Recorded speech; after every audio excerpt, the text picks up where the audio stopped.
Hi guys! For today's video ay share ko sa inyo yung ganap namin no Mother's Day dito sa school ng anak ko sa Taiwan. Kasama ko nga pala yung asawa ko at yung baby namin kasi after neto ay pupunta kaming Cheongshan gawa nga magsiseminar kami para sa binyag ni baby.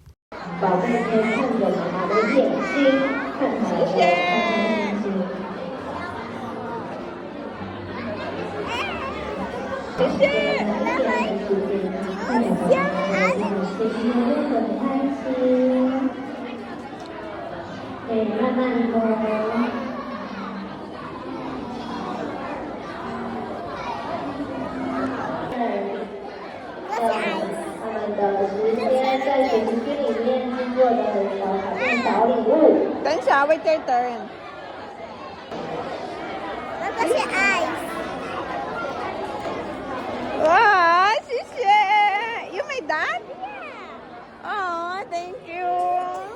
It's happening now. Oh, Is that beautiful? yeah. Mama, what I need memory. What I need.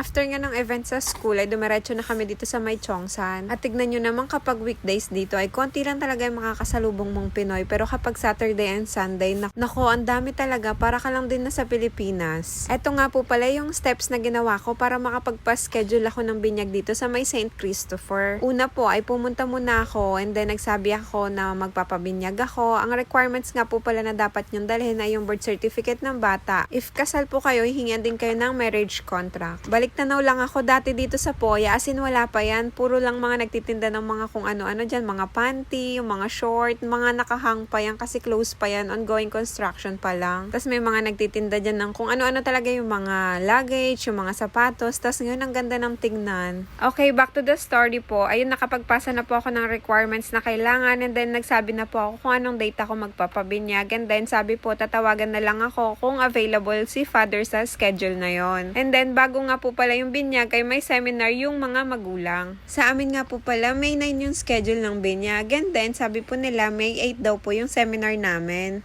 Wala nga po palang binyag ng Sunday. Saglit lang din naman po yung seminar. Tuturuan lang po kayo kung anong isasagot doon sa tatanong ni Father kapag binyag na po. And then, ibibigay nyo po lahat ng listahan ng ninang at ninong po. And then, kailangan nyo pong mag-prepare ng kandila para sa parents at saka sa mga ninong and ninang. Tapos po, white cloth.